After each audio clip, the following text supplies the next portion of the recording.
Top quality और consistent performance के लिए सिर्फ सिल्वर पंप नाम याद रखना। ધૂળની ડમરી ઉડી હતી અને સાથે સાથે જે રીતે વાવાઝોડાની અસરને કારણે વિઝિબિલિટી પણ ડાઉન થવાના સમાચાર સામે આવ્યા હતા। દીપેન, આપ જોડાયેલા રહેશો, આગળ માહિતી મેળવીશું। આપણી સાથે સંવાદદાતા આશુતોષ પણ ફોનલાઈન પર જોડાઈ ચૂક્યા છે। આશુતોષ, જે રીતે એકાએક વાતાવરણમાં પલટો, મિની વાવાઝોડા અત્યારે અમદાવાદ અને ગાંધીનગરમાં જોવા મળ્યું, ઉત્તર ગુજરાતમાં પણ આની અસર છે। હાલ કેવી સ્થિતિ છે અને શું સમાચાર પ્રાપ્ત થઈ રહ્યા છે?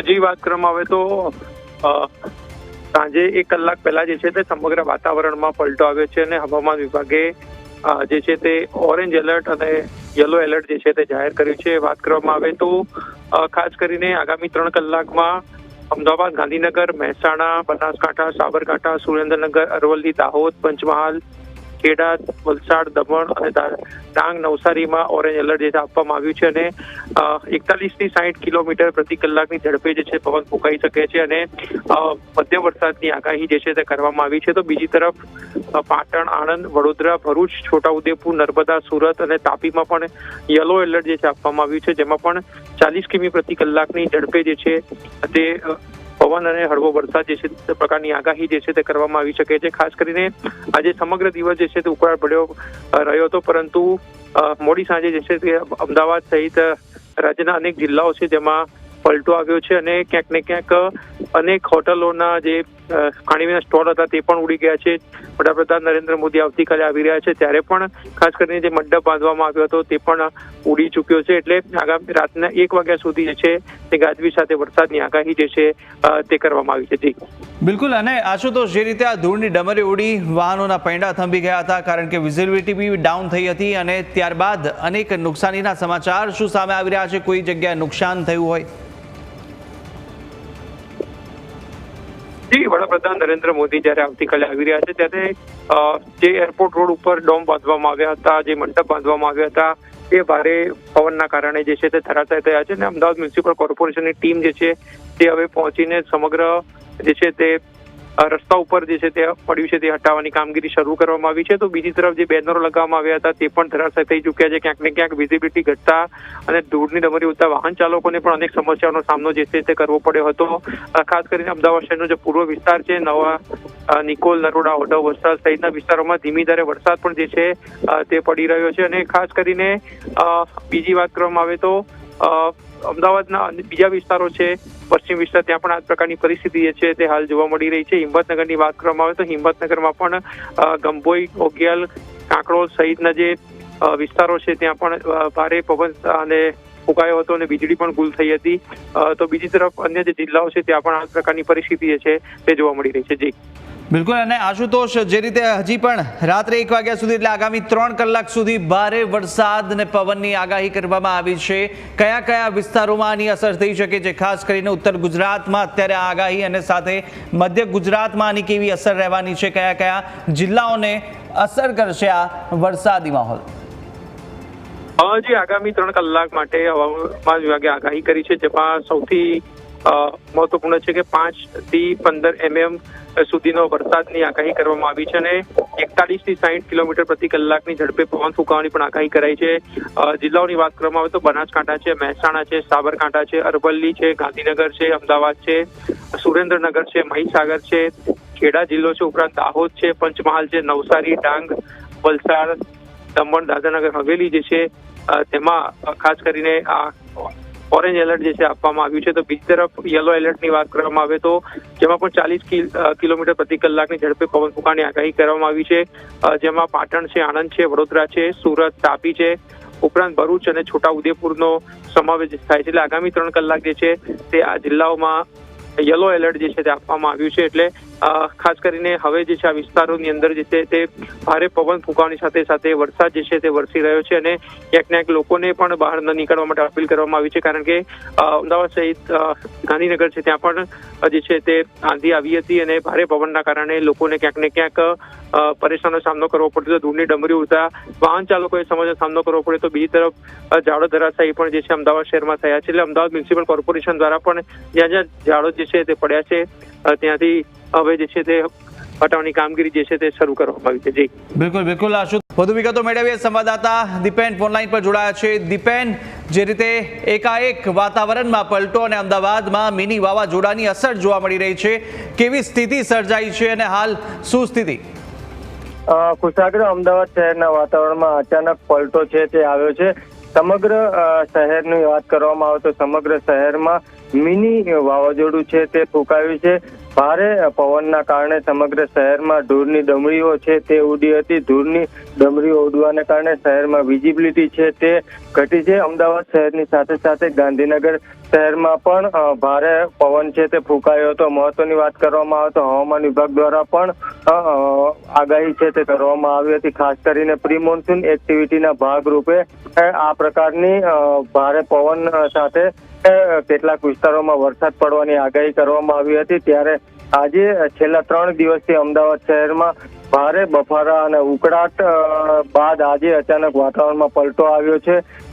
મિની વાવાઝોડું ફૂંકાયા બાદ અમદાવાદ શહેરના પૂર્વ વિસ્તારમાં કેટલાક વિસ્તારોમાં વરસાદ વરસવાની શરૂઆત છે તે થઈ છે. આ ઉપરાંત વાત કરવામાં આવે તો ઉત્તર ગુજરાતમાં પણ કેટલીક જગ્યાએ કેટલાક જિલ્લાઓમાં આ પ્રકારનું વાતાવરણ છે તે થયું છે. ઉત્તર ગુજરાતમાં ખાસ કરીને વાત કરાય તો હિંમતનગર, પ્રાંતિજ સહિતના વિસ્તારોમાં પણ ભારે પવન સાથે વરસાદ છે તે અત્યારે શરૂ થયો છે. અમદાવાદની વાત કરવામાં આવે તો અમદાવાદમાં ભારે પવનને કારણે એરપોર્ટ રોડ ઉપર આવતીકાલે વડાપ્રધાન નરેન્દ્ર મોદીનો જે રોડ શો યોજાવાનો છે તેને લઈને કેટલીક જગ્યાએ મંડપો છે તે બાંધવામાં આવ્યા હતા. આ ઉપરાંત ત્રિરંગા લગાવવામાં આવ્યા હતા, સુશોભન કરવામાં આવ્યું હતું. ત્યારે ભારે પવનના કારણે એરપોર્ટ રોડથી જે ઇન્દિરા બ્રિજ સુધી જે મંડપ બાંધવામાં આવ્યા હતા, કેટલાક મંડપો છે તે ધરાશયી થયા છે. ઉપરાંત કેટલાક મંડપો છે તેમાં નુકસાન થયું છે. આ ઉપરાંત જે સુશોભન કરવામાં આવ્યું હતું તેમાં પણ નુકસાન થયાની વિગતો છે તે સામે આવી રહી છે. ભારે પવનના કારણે શહેરના કેટલાક વિસ્તારો છે ત્યાં વૃક્ષો પડવાની ઘટનાઓ પણ સામે આવી છે. કેટલાક વિસ્તારોમાં રસ્તાઓ ઉપર વૃક્ષો ધરાશયી થયા તથા ટ્રાફિક જામની સ્થિતિ છે તે સર્જાય છે. હાલ અમદાવાદ શહેરના પૂર્વમાં મોટા ભાગના વિસ્તારોમાં વરસાદ છે તે શરૂ થઈ ગયો છે. અમદાવાદ શહેરના પશ્ચિમ વિસ્તારમાં પણ ભારે પવન અને ધૂળની ડમરીઓ છે તે ઉડી હતી અને તેના કારણે કેટલીક જગ્યાએ હોર્ડિંગ છે તે ધરાશયી થવાની સમાચાર છે તે હાલ મળી રહ્યા છે અને ભારે પવન બાદ શહેરના કેટલાક વિસ્તારોમાં વરસાદ પણ શરૂ થયો છે. જી કુશાગ્ર. બિલકુલ દીપેન, આપ જોડાયેલા રહેશો અને આપની પાસે આગળ વિગતો મેળવતા રહીશું. પરંતુ ગાંધીનગરમાં પણ અત્યારે વાતાવરણમાં પલટો આવ્યો અને ગાંધીનગરમાં પણ મિની વાવાઝોડાની પરિસ્થિતિ સર્જાઈ છે, ત્યાંથી પણ વિગતો મેળવીશું. સંવાદદાતા આપણી સાથે જોડાઈ રહ્યા છે ગાંધીનગરથી. સંવાદદાતા મલ્હાર આપણી સાથે જોડાઈ ચૂક્યા છે. મલ્હાર, ગાંધીનગરમાં કેવી સ્થિતિ છે? મિની વાવાઝોડાની અસર ત્યાં પણ જોવા મળી? ચોક્કસથી કુશાગ્ર, નજર કરીએ તો જે રીતે સાંજે આજે વાતાવરણમાં અચાનક પલટો આવ્યો હતો અને લગભગ 7:30 બાદ જે છે તે ગાંધીનગરના વાતાવરણમાં પણ જે છે તે પલટો જોવા મળ્યો હતો. ગાંધીનગરમાં પણ ભારે પવન જે છે તે ફૂંકાતા રાહદારીઓને ભારે હાલાકીનો સામનો કરવો પડ્યો હતો. બીજી બાજુ જે દેશના વડાપ્રધાન નરેન્દ્ર મોદી જયારે ગુજરાતનો પ્રવાસ કરી રહ્યા છે ત્યારે ઇન્દિરા બ્રિજથી લઈને ગાંધીનગર એટલે કે રાજભવન સુધીના જે હોર્ડિંગ્સો લગાવેલા છે ઓપરેશન સિંદૂરના, તે પણ મોટાભાગના હોર્ડિંગો જે છે તે જમીન દોષ થઈ ગયા છે. કારણ કે પવનની ગતિ જે છે ખૂબ જ તેજ હતી.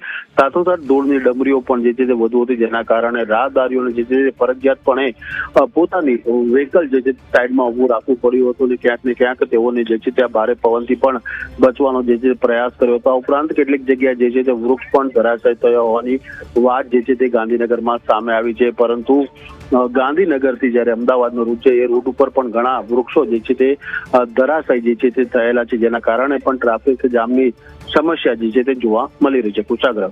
બિલકુલ મલ્હાર, માહિતી સાથે જોડાવા બદલ આપનો આભાર. તો આ રીતે અત્યારે ગાંધીનગર અને અમદાવાદની સ્થિતિ કે જ્યાં ભારે પવન ફૂંકાયો એકાએક અને ત્યારબાદ અનેક વિસ્તારોમાં વરસાદ પણ વરસ્યો છે. સંવાદદાતા દીપેન અમદાવાદથી આપણી સાથે જોડાયેલા છે. દીપેન, જે રીતે અમદાવાદના અનેક વિસ્તારમાં વરસાદી માહોલ પણ જોવા મળ્યો, વરસાદ વરસ્યો છે, કયા કયા વિસ્તારમાં કેવી અસર જોવા મળી છે અને પવન ફૂંકાતાની સાથે કયા પ્રકારની આગાહી પણ હવામાન વિભાગે કરી છે? બિલકુલ, અત્યારની હાલ વાત કરવામાં આવે તો શહેરના પૂર્વ વિસ્તારમાં નરોડા હોય, વસ્ત્રાલ હોય, ઓઢવ હોય, આ તમામ વિસ્તારો છે જ્યાં વરસાદ વરસવાની શરૂઆત છે તે થઈ છે. આ ઉપરાંત ગાંધીનગરનું દહેગામ હોય તો દહેગામમાં પણ આ પ્રકારની સ્થિતિ છે તે જોવા મળી રહી છે. હાલ અમદાવાદ શહેરના પશ્ચિમના પણ કેટલાક વિસ્તારોમાં વરસાદ વરસવાની જે શરૂઆત છે તે થઈ ગઈ છે. આ ઉપરાંત શહેરના મધ્ય ઝોનમાં પણ ભારે પવન સાથે વરસાદ વરસવાની શરૂઆત છે તે થઈ છે. ખાસ કરીને હવામાન વિભાગ દ્વારા પ્રી મોન્સૂન એક્ટિવિટીના ભાગરૂપે વરસાદ વરસવાની આગાહી છે તે કરવામાં આવી હતી. આ ઉપરાંત ભારે પવન ફૂંકાવાની આગાહી છે તે પણ કરવામાં આવી હતી. ખાસ કરીને અરબી સમુદ્રમાં જે સ્થિતિ ઊભી થઈ છે તેને લઈને આગાહી છે તે કરવામાં આવી હતી. ખાસ કરીને જે વાવાઝોડું આવવાનું હતું તે વાવાઝોડું નબળું પડ્યું છે, પરંતુ પ્રી મોન્સૂન એક્ટિવિટીના ભાગરૂપે ભારે પવન સાથે ગુજરાતના કેટલાક વિસ્તારોમાં ભારે વરસાદની આગાહી છે તે હવામાન વિભાગ દ્વારા પણ કરવામાં આવી છે. ત્યારે તમે જોઈ રહ્યા છો કે આજે મધ્ય ગુજરાત હોય કે ઉત્તર ગુજરાત હોય તેની અસર છે તે જોવા મળી રહી છે. ખાસ કરીને ઉત્તર ગુજરાતમાં અત્યારે મોટા ભાગના જિલ્લાઓમાં આ પ્રકારની સ્થિતિનું સર્જન થયું છે. વીજળીના કડાકા સાથે હાલ અમદાવાદ શહેરના કેટલાક વિસ્તારો છે ત્યાં વરસાદ વરસવાની શરૂઆત થઈ છે. જી કુશાગ્ર. બિલકુલ દીપેન, અને આગામી કેટલા સમય માટે આગાહી હવામાન વિભાગે કરી છે? કારણ કે જે રીતે વાતાવરણમાં પલટો હતો, આગામી 5 દિવસ સુધી આવું વાતાવરણ રહેવાનું હતું, 30 તારીખ સુધીનું આવું વાતાવરણ જોવા મળવાનું હતું, પરંતુ તે પહેલાં જ અત્યારે જે રીતે આજે મોડી સાંજ બાદ ઉત્તર ગુજરાતના અનેક વિસ્તારોમાં વાતાવરણમાં પલટો, મિની વાવાઝોડાની અસર, પવન ફૂંકાયો અને વરસાદની સ્થિતિ છે. આવનારા સમયની અંદર કેવી રીતે સાવચેતી રાખવાની અને કેવી આગાહી હવામાન વિભાગે કરી છે?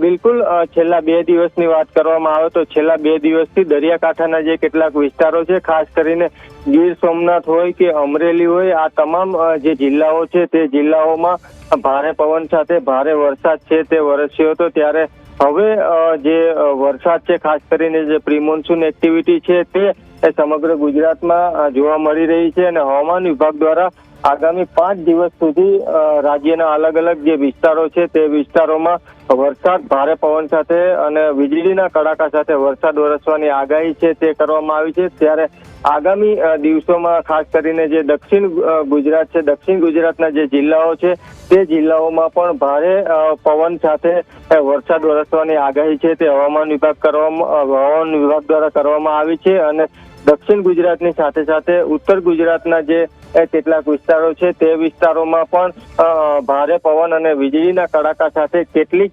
જગ્યાએ ભારેથી અતિભારે વરસાદ વરસવાની આગાહી છે તે પણ હવામાન વિભાગ દ્વારા કરવામાં આવી છે. જી કુશાગ્ર. બિલકુલ દીપેન.